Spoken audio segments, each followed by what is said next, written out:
Carry, if you're trying to play carry role as a beginner, I'm talking about somebody's just starting the game and don't know about anything about carry.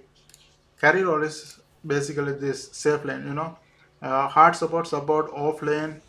Usually off lane come as a tanky hero. A mid lane usually uh, mid lane is a strong hero. It actually do good in the beginning, but in the late game, most likely the carry is the one uh, who who is responsible for most of the things. Like other heroes actually supports the carry to become. They actually grow the carry.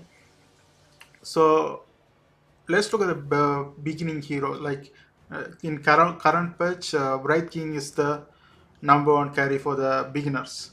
So if you are a beginner and trying to play carry, it's really good to start with Bright King. The reason Bright King dominates in the carry role for beginners is because he has the ultimate that even if he die, he will wake up. For beginners, like if you are playing as a beginner, your opponent also beginner, so when they require a lot of resource to kill this guy, it's gonna end up them losing the game. So that's why Wraith King always dominate as a beginner. So whenever you're playing a carry, if you look at the item pattern, consider the item pattern. So you always start with the beginning, you always start with the tango, uh, some healing item, and Quelling Blade if you are a melee hero. For range hero, it's not worth it, but for melee heroes, it's definitely worth it if you are carry because this is the one gonna increase your farm. And also for your mobility, you have to build the boots, and face boots is really good. For some heroes, it's not good, but for Bright King type of heroes, face boots is good because it will increase your speed. Like once you press face boot, your movement speed increase by 20 percentage, and it's only for melee hero 20 percentage, for range heroes 10 percentage. So Right King is a melee hero, so 20 percentage movement speed. And after you build face boots, and if you are like a herald player, it's better to go for radiance because most of the low rank players don't know how to farm. What does this radiance do is it will make your farm automatic. Like you will farm without your knowledge, even though if you are very bad at creep killing. If you are creep killing, what you do, you buy this item and it's going to increase your net worth. Net worth is the game for carry players. If you have a high net worth, you're going to win. So that's why if you are Wraith King, build Radiant. So there are a bunch of carries, like you can play Phantom Assassin, you can play Medusa, you can play, like there are a bunch of carries.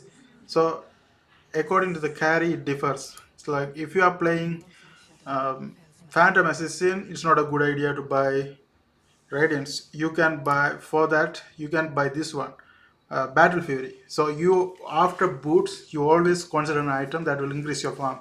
What does this Battle for Fury do is it will damage all the creeps around it.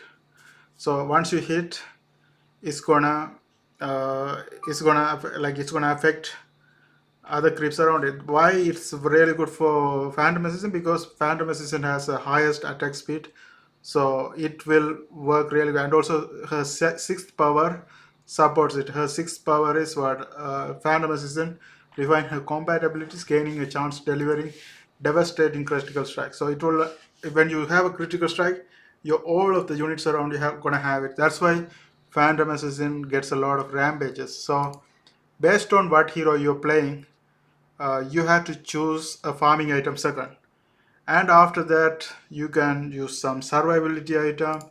Like for example, Wraith King uh, builds radiance, right? After that you see Blink Dagger is really good for Wraith King because he has some survivability. He can jump and escape, or he can initiate the fight. And attack speed, then you can use his stun and other items that will make him even stronger. So it goes into the pattern, but the basic thing is you start with some healing, and then you build a farming item, and you build an item for survivability. After that, you can increase your strengths. You can increase your survivability and attack speed. Damage is one of the major things for carries. So you build items based on damage and survivability. So that's how you can choose item and play carry games. And if you are gonna play carry, the best skill you are to master is getting creep skill. If you master creep skill, you're gonna rank up faster. And also KDA, kill death assist.